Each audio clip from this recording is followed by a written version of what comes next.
আমাদের লোকাল কাউন্টির থেকে এই স্নো ক্লিনিং ট্রাকটা আমাদের ঝালঝাল ধনেপাতা আলুর দম এটা দিয়ে বরফ পরিষ্কার করা ভীষণ সহজ। আজকে লাঞ্চটা পুরো জমে গেল। এটা খানি বরফে ভেজে রাখা ফুলকপি আর নারকেলগুলো দিয়ে দেবো। এবারও আমাদের জন্য একটা স্পেশাল গিফট আছে। হ্যালো বন্ধুরা, আশা করি তোমরা সবাই খুব ভালো আছো, সুস্থ আছো। আমি গ্যারিন চাও, welcome back to another blog. আজকে শনিবার, ঘড়িতে এখন প্রায় 8টা মতো বাজে। আর সকাল সকাল ঘুম থেকে উঠে আমাদের মন খুশিতে ভরে গেছে। তোমরা হয়তো দেখে বুঝতেই পারছো যে আমি আমাদের মাস্টার বেডরুমে দাঁড়িয়ে আছি। আর ব্যাকগ্রাউন্ডটা দেখে তোমরা কিছু কি আন্দাজ করতে পারছো? কাল সারা রাত আমাদের এখানে হেভি স্নোফল হয়েছে, এখনো স্নোফল হচ্ছে। আর ঘুম থেকে উঠে একটু পর্দা সরিয়ে মন একদম ভরে গেছে। চারিদিক সাদা বরফের চাদরে ভরে গেছে। দাঁড়াও তোমাদেরকে দেখাই। দেখো, এখনো হেভি স্নোফল হচ্ছে, তার সাথে প্রচন্ড উইন্ডি। পাতাগুলো উঠছে, মারাত্মক হাওয়া দিচ্ছে, আর চারিদিক পুরো বরফের চাদরে একদম ঢেকে গেছে। ওই যে আমাদের ন্যাচারাল ক্রিসমাস ট্রি, ওইটা একবার দেখো, পুরো বরফের ভারে একদম বেঁকে গেছে। গাছের পাতার মধ্যে স্নোটা কি অসাধারণ লাগছে না? আমাদের পাশের বাড়ির কুকুরটাকে দেখো, ও স্নোতে এনজয় করছে। বাইরে বেরিয়েছে, আবার বুঝতে পারছে না কি করবে। এটা একদম বাচ্চা, ওই দেখ গলাটা বের করেছে আমাদের দিকে, ভীষণ কিউট। হ্যাঁ, ও স্নোতে এনজয় করছে। এবার কিন্তু মুজোরিতে অনেক আগেই স্নোফল হয়ে গেল। সাধারণত এখানে স্নোফল স্টার্ট হয় মোটামুটি ডিসেম্বরের মাঝামাঝি থেকে, আর হেভি স্নোফল শুরু হতে হতে ডিসেম্বর, জানুয়ারি, ফেব্রুয়ারি এই 3টে মাস ধরে হেভি স্নোফল হয়। কিন্তু এবছর দেখছি নভেম্বর এন্ডেই এখানে স্নোফল হয়ে গেল, আর খুব ভালো স্নো হয়েছে। মানে এত সুন্দর লাগছে, পারফেক্ট স্নোফল যেটাকে বলে সেটাই হয়েছে।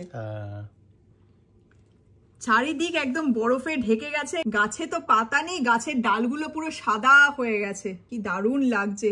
আর আমাদের ব্যাকইয়ার্ডটা দেখো, একদম সাদা বরফের চাদরে ঢেকে গেছে, অসাধারণ লাগছে দেখতে। সেন্ট লুইসের আজকের ওয়েদারটা একবার দেখো। এখন তো হেভি স্নোফল হচ্ছে, টেম্পারেচার অ্যাকচুয়ালি এখন প্লাসে হয়ে গেছে 1, কিন্তু ফিলস লাইক টেম্পারেচার হলো -9। তবে এই বরফটা আর বেশিক্ষণ থাকবে না, কারণ এখন দেখো স্নোফল হচ্ছে। 10টাতেও স্নো আর রেন মিক্স হবে, কিন্তু 11টা থেকে পুরো রেন হয়ে যাচ্ছে। আর তারপরে মোটামুটি সারাদিনই রেন হবে। তারপর রাত্রি 10টার থেকে উইন্ডি হয়ে যাচ্ছে, 10টার পর থেকে আবার নেগেটিভে টেম্পারেচার চলে যাবে। তো এই স্নোটা আর বেশিক্ষণ থাকবে না। আমরা ভাবছি বাইরে গিয়ে স্নোটাকে একটু ফিল করি, একটু এনজয় করে আসি, কারণ এটা সিজনের ফার্স্ট স্নোফল, ভীষণ ভীষণ স্পেশাল। আর এত ভালো স্নো হয়েছে, কাল সারা রাত হেভি স্নোফল হয়েছে, যার জন্যই এত সুন্দর লাগছে দেখতে। আর বেডরুম থেকে দেখা যাচ্ছে, আমাদের লিভিং রুম থেকে দেখা যাচ্ছে, সোফায় বসে দেখা যাচ্ছে, অসাধারণ লাগছে। বছরের এই সময়টার জন্য তোমরা জানো যে আমরা সারা বছর ওয়েট করে থাকি। এই সিজনের একটা আলাদাই চার্ম আছে, তাই না? অসাধারণ লাগে। এবার ক্রিসমাসের আগেই এত সুন্দর স্নোফল হয়ে গেল, খুব ভালো লাগছে।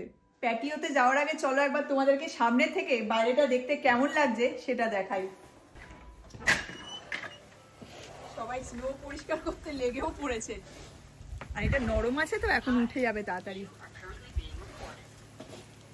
বৃষ্টি চালু হয়ে গেছে না, অনেকটাই গলে গেছে। তবে দেখো গোলাপ গাছের ওপরে বরফগুলো কি সুন্দর লাগছে দেখতে। আমাদের প্রতিবেশী গাড়ির অর্ধেকটা পুরো ঢেকেই গেছে, প্রায় সবার গাড়ি যেগুলো বাইরে ছিল কাল সারা রাত্রি একদম স্নোতে পুরো ঢেকে আছে। ম্যাপেল ট্রিতে দেখো পাতা তো নেই, কিন্তু ডালগুলো পুরো বরফে ভরে গেছিল। আর বট ফিডারটায় পুরো দেখ বরফ লেগে, বট ফিডারটা কিন্তু এবার তুলে নিতে হবে। হ্যাঁ, বট ফিডারটায় দেখো পুরো বরফে একদম অর্ধেকটা ঢেকে গেছে, না হলে ওটা গ্লাসের তো, এরপরে ঠান্ডায় একদম ফেটে যাবে। খুব সুন্দর লাগছে সিজনের প্রথম স্নোফল। আর ওই যে বেলচা দিয়ে পরিষ্কার করছে গাড়িটা, নরম তো তাই তাড়াতাড়ি হয়ে যাচ্ছে। দারুণ লাগছে, ভীষণ সুন্দর হয়েছে, কাল সারা রাত হয়েছে, আর এত ভালো লাগছে। আমি জানি না এখান দিয়ে দেখা যাবে কিনা, বিদ্যুৎকে বলবো একটু ক্যামেরাটা ঘুরিয়ে দেখাতে। পাহাড়ের ওপরটা অসাধারণ লাগছে, জুম ইন করে দেখা, সিনিক বিউটি এটা। হ্যাঁ, ওইদিকেও সবাই এখন স্নো ক্লিনিং এ ব্যস্ত। এরা তো বারান্দা পুরো পরিষ্কার করেও ফেললো। এদেরও হয়ে গেছে, এদেরও হয়ে গেছে, সবাই করেই ফেলেছে, আমাদেরও করতে হবে। হ্যাঁ, তবে আশা করছি এবার আমাদের বরফ পরিষ্কার করতে অত ঝামেলা করতে হবে না। কারণ আমি জানি না তোমাদের খেয়াল আছে কিনা, গত বছর আমরা একটা স্নো ক্লিনিং মেশিন কিনেছি, সেটা দিয়ে খুব তাড়াতাড়ি কিন্তু বরফ খুব সুন্দরভাবে পরিষ্কার হয়ে যায়। তো সেটাই এবার করব। এবার আর আমাদের এই বেলচা নিয়ে এত খাটতে হবে না। বাইরে বেরোবার জন্য জ্যাকেট, টুপি, গ্লাভস পরে আমরা সবাই রেডি হয়ে গেছি, কিন্তু দেখো অলরেডি বৃষ্টি শুরুও হয়ে গেছে। আর দেরি করবো না, চটপট বাইরে যাই, নহলে খেলার সুযোগ বেশিক্ষণ পাবো না। বৃষ্টিতে পুরো স্নোটা এবার ধুয়ে যাবে। চলো যাওয়া যাক বাইরে। মিষ্টু তো প্রচন্ড এক্সাইটেড। বাইরে প্রচন্ড ঠান্ডা, বলেও গেছে -10 ফিলস লাইক ঠান্ডা তো হবেই। দেখো তবে অ্যাকচুয়াল টেম্পারেচার যেহেতু প্লাসে, ওই জন্যই গলে যাচ্ছে। এই যে দেখো জুতোর ছাপটা এখানটায় কি সুন্দর পড়ে গেল। আয় আয় মিষ্টু আয়, টুপিটা দিয়ে নি।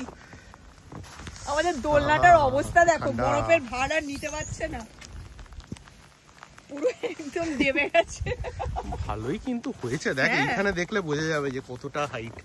মানে এটা মিনিমাম 3 থেকে 4 ইঞ্চি তো হবেই। হ্যাঁ এখন তো তাও গলে গেছে, আমি বলবো 4-5 হবে। বল 4-5 হবে। এই বাবা আমাদের টপগুলোর কি অবস্থা। টপগুলো, তারপরে আমাদের প্যাটিওটা পরিষ্কার করে রেখেছি, যেগুলো ভেতরে নিয়ে যাব, কারণ ভেজা ছিল, বৃষ্টি হয়ে যাচ্ছে সমানে। শুকলো, আর কালকের দিনটাই খালি একটু শুকনো ছিল, তোলারও সুযোগ পেলাম না। এমনি জিভ বার করে কি করছে? বরফ খাবে, পাগল নাকি তুই? পুরো পাগল একটা।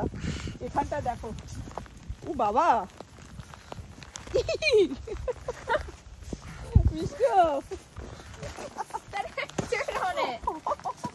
মাটি আছে, মাটি। Baba, you ready? Yes, I am. এই বাবারে এটা আমি তোকে শক্ত হয়ে গেছে যেহেতু বৃষ্টি পড়ছে। আমি এখান থেকে তুলি।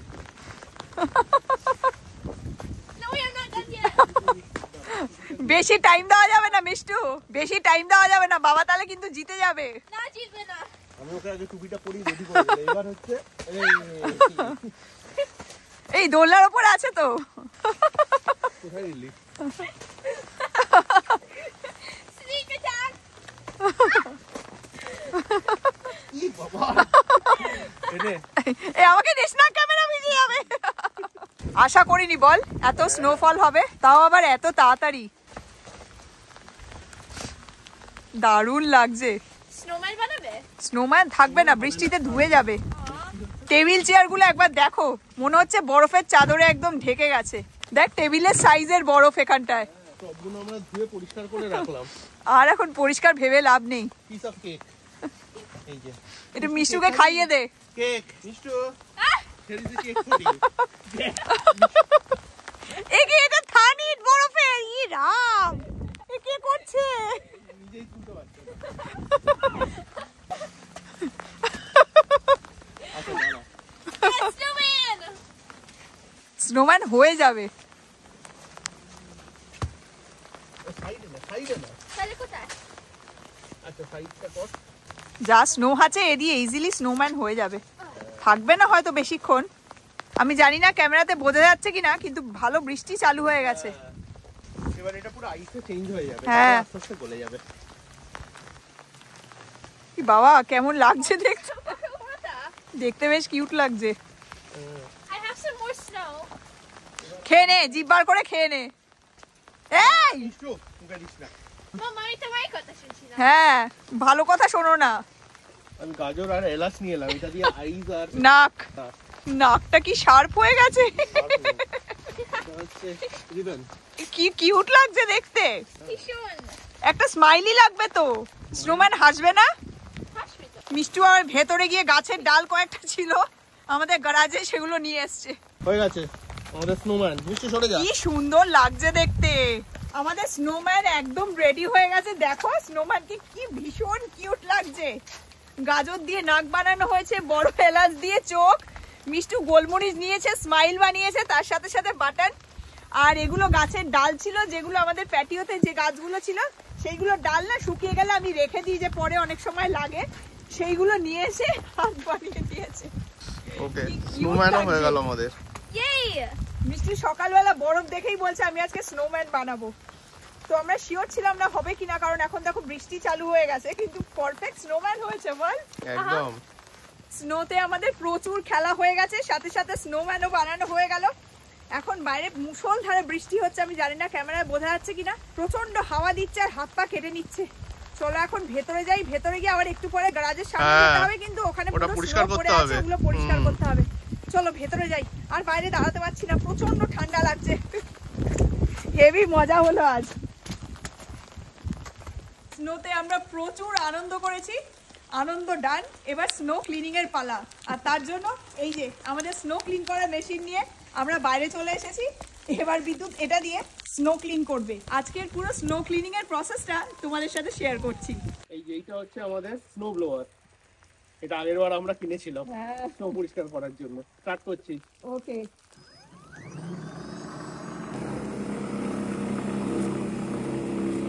দেখো স্নো ব্লোয়ারটা কি সুন্দর স্নো ক্লিন করে ফেলছে। এটা দিয়ে বরফ পরিষ্কার করা ভীষণ সহজ। গত 7-8 বছর আমরা বেলচা দিয়ে সব সময় বরফ পরিষ্কার করেছি, তোমরা আমাদের ব্লগে সেটা বহুবার দেখেছো। বেলচা দিয়ে স্নো ক্লিন করা অনেকই সময় সাপেক্ষ আর প্রচণ্ড টায়ারিং। হাত পা বিশেষ করে কোমর একদম ধরে যায়, সারা শরীরে ব্যথা হয়ে যায়। দেখো স্নো ব্লোয়ারটা স্নো স্কুপ করে কিভাবে অন্যদিকে ফেলে দিচ্ছে। ভীষণ তাড়াতাড়ি ড্রাইভের বরফ পরিষ্কার হয়ে যাচ্ছে। এই বরফ বেলচা দিয়ে পরিষ্কার করতে গেলে মিনিমাম 1 ঘন্টা তো লাগতোই। আমরা তিনজনই স্নো প্রচণ্ড ভালোবাসি, আর স্নোফল হলে আমরা ভীষণ খুশি হই। আজ সিজনের প্রথম স্নোফল, আর তাতে আমরা প্রচণ্ড আনন্দ করেছি, বরফ নিয়ে অনেকক্ষণ খেলেছি। তবে স্নোফলে আনন্দর সাথে সাথে খাটনিও প্রচুর। এই দেখো ওইদিকে বিদ্যুৎ আমাদের ড্রাইভের বরফ পরিষ্কার করছে, আর এইদিকে আমাদের লোকাল কাউন্টির থেকে এই স্নো ক্লিনিং ট্রাকটা আমাদের কমিউনিটির রাস্তার বরফ পরিষ্কার করছে। হেভি স্নোফল হলেও রাস্তাঘাট যাতে পরিষ্কার থাকে, যানবাহন যাতে স্বাভাবিকভাবে চলাচল করতে পারে, তার জন্য প্রশাসন এইসব দুর্যোগের মোকাবিলা করার জন্য সবসময় প্রস্তুত। স্নো ক্লিন করতে এনার্জি সময় দুটোই খরচ হয়, আর বরফ পরিষ্কার না করলে আমরা তো গাড়ি গ্যারাজ থেকে বেরও করতে পারবো না, আর গাড়ি বের করতে না পারলে আমরা কোথাও যেতেও পারবো না। তোমরা জানো যে গাড়ি ছাড়া এখানে জীবন একদম অচল। তবে স্নোফলের আনন্দ আর প্রকৃতির এই অসাধারণ রূপ দেখা আর উপভোগ করার জন্য এইটুকু কষ্ট আমরা সবসময় হাসি মুখে করতে রাজি। আর এখন তো আমাদের এই স্নো ব্লোয়ারও চলে এসেছে। তোমরা দেখতেই পাচ্ছ যে স্নো ব্লোয়ারটা কি সহজেই আর কি তাড়াতাড়ি 15 মিনিটেরও কম সময় আমাদের ড্রাইভের স্নো ক্লিন করে ফেললো। এদেশে যেসব স্টেটে হেভি স্নোফল হয় সেখানে বেশিরভাগ মানুষজন এইরকম স্নো ব্লোয়ার দিয়ে স্নো ক্লিন করেন। তোমরা দেখলে যে বিদ্যুৎ স্নো প্লাউইং মেশিনটা দিয়ে কি তাড়াতাড়ি আর কি সহজেই পুরো ড্রাইভের স্নোটা একদম ক্লিন করে ফেললো। 10 মিনিটও লাগলো না এত স্নো ক্লিন করতে। একটু আগেই ড্রাইভে ভর্তি ছিল সাদা ধবধবে স্নোতে, আর এখন দেখো একদম নর্মাল হয়ে গেছে। এই স্নো প্লাউইং মেশিনটা ভীষণ ভালো, আর খুব তাড়াতাড়ি কি ইজিলি স্নো পরিষ্কার হয়ে যায় না। ভীষণ কাজের জিনিস হয়েছে, নইলে বেলচা দিয়ে পরিষ্কার করতে প্রত্যেকবার এত কষ্ট হয়, সারা শরীরে ব্যথা হয়ে যায়। তো যাই হোক, দেখো এখন বৃষ্টিও চালু হয়ে গেছে, বাইরে এখন মারাত্মক ঠান্ডা। চলো আমরা এখন ভেতরে যাই, ভেতরে গিয়ে তোমাদের সাথে আবার কথা হচ্ছে। ড্রাইভে পরিষ্কার করে আমরা সবাই এত টায়ার্ড হয়ে গেছিলাম, তার সাথে বৃষ্টি পড়ছিল, সেজন্য জ্যাকেট ট্যাকেট পুরো ভিজে গেছিল। তো চেঞ্জ করে একদম ফ্রেশ হয়ে চলে এসেছি। বিদ্যুৎ মিষ্টিও চেঞ্জ করে নিয়েছে, আর আমি স্নান করে চলে এলাম। বেলাও হয়ে গেছে, তাই ভাবলাম আজকের এই ওয়েদারে বানাই খিচুড়ি আর তার সাথে আলুর দম। শরীরটাও ঠান্ডা হয়ে গেছে, টায়ার্ড লাগছে, আর এরকম ওয়েদারে খিচুড়ি আর আলুর দম একদম পারফেক্ট হবে। আমি খিচুড়িটা বানাবো, আর বিদ্যুৎ বললো যে ও আলুর দমটা বানিয়ে নেবে। আর রান্নার জন্য দেখো এখানে কিছু গোছগাছ করে নিয়েছি। মুগের ডাল ভিজিয়ে দিয়েছি, এটা হলো গোবিন্দভোগ চাল, সেটাও ভিজিয়ে দিয়েছি, আর তার সাথে সাথে বিদ্যুৎ এখানে আলু কেটে জলে একটু ভিজিয়ে দিয়েছে। তো চলো এবার তাহলে রান্নাটা স্টার্ট করা যাক। বেলাও হয়ে গেছে, ঘড়িতে 12:35 মতো বাজে, আর তার সাথে সাথে আমাদের খুব টায়ার্ডও লাগছে বরফ টরফ ক্লিন করে এসে। তাই আজকে খিচুড়িটা ইনস্টাপটে বানিয়ে নেবো। আমি ইনস্টাপটে খিচুড়িটা বসিয়ে দিয়েছি, আর এইদিকে বিদ্যুৎ এখন ঝাল ঝাল আলুর দমটা বানিয়ে নেবে। এই যে পেঁয়াজ কেটে নিয়েছি, সবার আগে আমি পেঁয়াজটা কড়াইতে দিয়ে দেবো। পেঁয়াজের মধ্যে আমি 1 চামচ নুন দিয়ে দেবো। পেঁয়াজটাকে এবার আমি একটু লাল করে ভেজে নেবো। পেঁয়াজটা ভাজতে ভাজতে ভালো লাল হয়ে গেছে, এবার আমি এর মধ্যে 2টো শুকনো লঙ্কা বীজ ফেলে নিয়েছি দিয়ে দেবো। তার সাথে এখানে 2 চামচ মতন আদা রসুন কাঁচা লঙ্কা পেস্ট করা আছে, এটাও দিয়ে দেবো। পেস্টটা দিয়ে পেঁয়াজের সাথে 2 মিনিট মতো একটু নেড়ে চেড়ে নিয়ে এবারও 1/2 চামচ হলুদ গুঁড়ো, 1/2 চামচ কাশ্মীরি লাল লঙ্কার গুঁড়ো, 1/2 চামচ ধনে গুঁড়ো আর সামান্য ঘরে বানানো গরম মশলার গুঁড়ো দিয়ে দিল। মশলাগুলো সব নেড়ে চেড়ে ভালো করে মিক্স করে নিয়ে এবারও অল্প জল দিয়ে দিল। যাতে মশলাটা পুড়ে না যায়। এবার মশলাটাকে ও 4-5 মিনিট একটু কষিয়ে নেবে। প্রায় 5 মিনিট হয়ে গেছে মশলাটা কষছে। এবারও আলুগুলোকে মশলার ওপর ঢেলে দিচ্ছে। আলুগুলোকে এখনও মশলার সাথে খুব ভালো করে কষিয়ে নেবে। অলমোস্ট 10 মিনিট হতে চলল বিদ্যুৎ আলুগুলোকে ঢাকনা দিয়ে কষছিল। দেখো আলুগুলো ভালোভাবে কষে গেছে। আর এখানে দেখো ও একটা পেস্ট তৈরি করে নিয়েছে। এর মধ্যে বেশ অনেকটা পরিমাণে ধনেপাতা, 7-8খানা কাঁচা লঙ্কা আর বড় চামচে 2 চামচ টক দই আছে। এই পেস্টটা এখনও আলুগুলোর ওপর ঢেলে দিচ্ছে। মিক্সি ধোয়া জলটাও ও এখানে ঢেলে দিল। এবারও আলুগুলোকে ঢাকনা দিয়ে 10 মিনিট সিদ্ধ করে নেবে। ওদিকে আলুর দমের আলুগুলো সিদ্ধ হচ্ছে আর এখানে আমার খিচুড়ি প্রায় হয়ে এসেছে। এবার খিচুড়ির মধ্যে আমি ভেজে রাখা ফুলকপি আর নারকেলগুলো দিয়ে দেবো। ঘরে অল্পই ফুলকপি ছিল। হ্যাঁ, একটু ফুলকপি থাকলে ভালো হতো। এখন স্নোয়ের মধ্যে কি বের হবে? সুন্দর গন্ধ বের হচ্ছে বল। আরে ঠান্ডা ঠান্ডা ওয়েদার। হ্যাঁ, বিদ্যুৎ তো খিচুড়ি খেতে প্রচন্ড ভালোবাসে। এদিকে 10 মিনিট হয়ে গেছে, আলুগুলো সিদ্ধ হচ্ছে আর মশলাটা ভালোভাবে কষে গেছে। আর দেখো সাইড থেকে তেল ছেড়ে ছেড়েও আসছে। সেদিন ঘরে পনির বানিয়েছিলাম আর রান্না করার পর অল্প কাঁচা পনির রয়ে গেছে। সেটাই বিদ্যুৎ ভেজে এখন এর মধ্যে ঢেলে দিচ্ছে। তার সাথে এখানেও কিছু মশলা নিয়ে নিয়েছে। এর মধ্যে 1 পিঞ্চ এলাচ ডাস্ট, 1 পিঞ্চ জায়ফল গুঁড়ো আর অল্প ঘরে বানানো গরম মশলা আছে। এবারও মশলাগুলোকে ওপর দিয়ে ঢেলে মশলাগুলোকে আলু আর পনিরের সাথে ভালো করে মিক্স করে নিচ্ছে। এবারও অল্প জল দিয়ে আলু আর পনিরটাকে ভালো করে মিক্স করে নিয়ে ঢাকনা দিয়ে 15 মিনিট কুক করে নেবে। 15 মিনিট হয়ে গেছে আর ঢাকনা খোলার সাথে সাথেই ধনেপাতার দারুণ ভালো একটা গন্ধ বেরোচ্ছে। পনিরগুলো ঘরে বানানো বলে ভেঙে ভেঙে যাচ্ছে, কিন্তু তাতে কোনো অসুবিধা নেই। পনিরগুলো ভেঙে গ্রেভিতে মিশে যাওয়াতে গ্রেভিতে খুব ভালো একটা টেস্ট আসবে। আমাদের ঝাল ঝাল ধনেপাতা আলুর দম একদম ডান। 5 মিনিট স্ট্যান্ডিং টাইম দিয়ে তারপরে আমরা খেতে বসে যাব। কনকনে ঠান্ডার দিনে খিচুড়ি, তার সাথে ঝাল ঝাল ধনেপাতা আলুর দম আর পোস্তর বড়া নিয়ে আমরা লাঞ্চ করতে বসে পড়েছি। আজকে প্রচন্ড টায়ার্ড লাগছে, তেমন লাগছে ঠান্ডা। বাইরে এখন কি যে মারাত্মক ওয়েদার, বৃষ্টি পড়েই যাচ্ছে, স্যাঁতস্যাঁতে হয়ে গেছে, ভীষণ হাওয়া দিচ্ছে, একটা অদ্ভুত টাইপের ওয়েদার। বরফটা গলেনি, কিন্তু বরফটা এখন কি বলবো, আইস, মানে স্নোটা আইস হয়ে গেছে, যার জন্য ওয়েদারটা এখন ভীষণই বাজে। তো যাই হোক, খিচুড়িটা একটু টেস্ট করে দেখি। মিষ্টু, টেস্ট করে দেখ। ভালো হয়েছে। খিচুড়িটা একদম গরম। হ্যাঁ, আলুর দমটা দেখ, দেখছি। স্পেশাল আলুর দম এটা। ধোয়া বেরোচ্ছে, গরম কিন্তু। হ্যাঁ, ইয়াম, এটা দারুণ হয়েছে। ঝাল ঝাল আলু তরকারি আজকে পারফেক্ট হয়েছে। আলুর তরকারি না, এটা আলুর দম। হ্যাঁ, আলুর দম যেটা বাবা বানায় না ধনেপাতা দিয়ে চিকেন, ঠিক ওরম ভাবেই এটা, আর একটু Exact. স্পেশাল মশলা অ্যাড করে ধনেপাতা আলুর দম করেছে। আজকে লাঞ্চটা পুরো জমে গেল। এই ঠান্ডা ঠান্ডা ওয়েদারে খিচুড়ি আলুর দম, আমরা এইরকম খিচুড়ি খেতে খুব ভালোবাসি। এর মধ্যে কফি আছে, নারকেল আছে, কড়াইশুঁটি দিয়েছি, একটু টমেটোও দিয়েছি, ঘরের টমেটো ছিল সেটাই দিয়ে দিয়েছি। এই যে দেখো, এখানে কফি আছে আর নারকেলও আছে। ভাজা ভাজা নারকেলটা দারুণ লাগছে। তো কফি খাই, কফি আমার ভীষণ প্রিয়। কফি সিদ্ধ, কফি ভাজা, এরকম সবজি দিয়ে কফির তরকারি বা খিচুড়িতে কফি দারুণ লাগে, একটু টেস্টি হয়েছে। একটু আলুর দমটা খাই, আলু তো পুরো নরম হয়ে গেছে। গ্রেভিটা ঝাল হয়েছে। হ্যাঁ, বিদ্যুৎ কাঁচা লঙ্কা দিয়েছে প্রচুর, কাঁচা লঙ্কা, ধনেপাতা পেস্ট। তার সাথে আমাদের ঘরে বানানো একটু পনির ছিল, সেটাও দিয়ে দিলাম। আলুর দমটা অসাধারণ হয়েছে, ঝাল ঝাল এত টেস্টি লাগছে, আর ভীষণ ভালো একটা ধনেপাতার ফ্লেভার আসছে। এটা রুটি, পরোটা, নান সবকিছুর সাথেই ভালো লাগবে। খিচুড়ির সাথে তো দারুণ লাগছে, বাট রুটি, পরোটা, নান বা লুচির সাথেও দারুণ লাগবে। তোমরা যদি এইভাবে আলুর দম না বানিয়ে থাকো তাহলে অবশ্যই একবার ট্রাই করো, খেতে দারুণ লাগছে। আর বিশেষ করে শীতকালের এরকম ওয়েদারে এটা একদম অসাধারণ লাগছে খেতে। প্লেন অ্যান্ড সিম্পল খাবার খিচুড়ি, তার সাথে ঝাল ঝাল আলুর দম, কিন্তু এটার টেস্ট অসাধারণ। পোস্তর বড়া ভুলেই গেছিস। একটা পোস্তর বড়া নি। মিষ্টু খাবি পোস্তর বড়া? হ্যাঁ, এনে খেয়ে দেখ, আমি একটু খাই। কুচনো পেঁয়াজ আছে, তার মধ্যে কাঁচা লঙ্কা আছে, ভালো লাগছে, দারুণ লাগছে। খিচুড়ির সাথে হয়তো পোস্তর বড়া খুব একটা ভালো লাগে না, কিন্তু পোস্তর বড়া একাই 100, তাই না? একদম। বিদ্যুতের ভীষণ প্রিয়, আমরা দুজনও খেতে ভীষণ ভালোবাসি। এই কনকনে ঠান্ডা ওয়েদারে এইরকম খাবার, উফ, কনকনে ঠান্ডা ওয়েদারে গরম গরম খিচুড়ি, তার সাথে ঝাল ঝাল আলুর দম আর পোস্তর বড়া।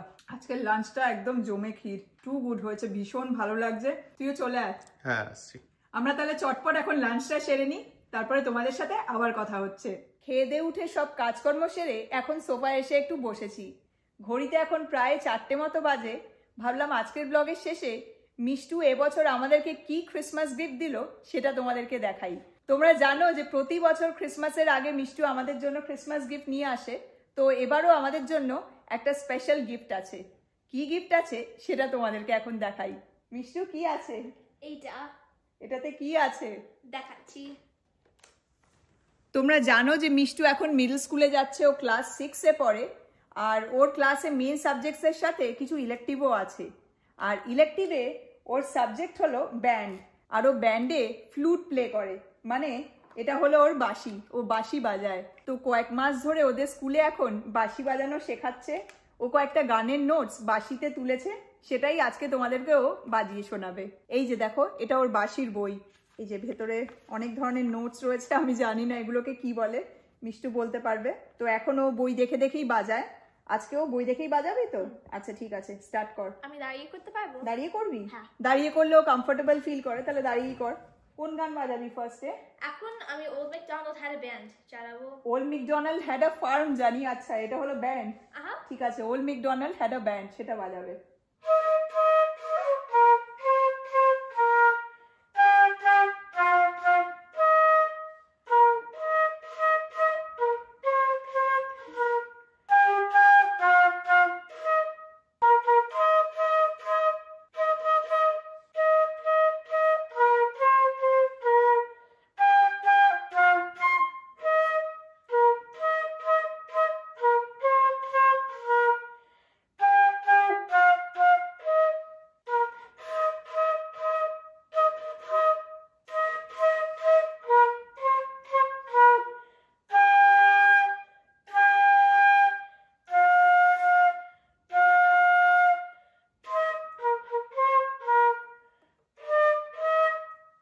Good, very good.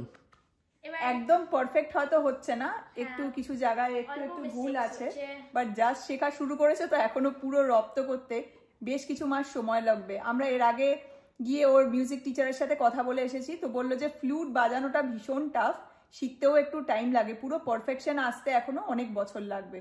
তো যেহেতু এখনো জাস্ট শেখা শুরু করেছে, আরো ভীষণ এক্সাইটেড, এই জিনিসটা ও খুব এনজয় করছে, তাই ভাবলাম তোমাদের সাথে শেয়ার করি। তো একটু একটু ভুল থাকবে, সেটাকে প্লিজ একটু ক্ষমা করে দিও। হ্যাঁ, কয়েকটা মিস্টেকস থাকবে, sorry. That's fine. Next jingle bells. Jingle bells বাজাবে।